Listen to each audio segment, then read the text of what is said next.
In this video, I am going to show you how to turn off app notification on your Android phone. So let's jump right in. First, open settings. Once you are in main settings, scroll down a little. Here you can find the notification option. Tap to open them.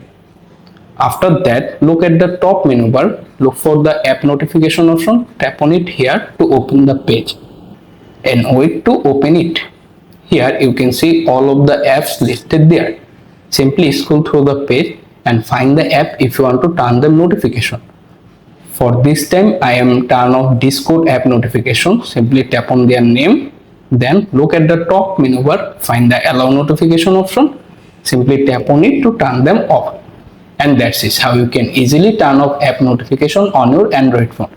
If you also turn off another app notification, don't worry.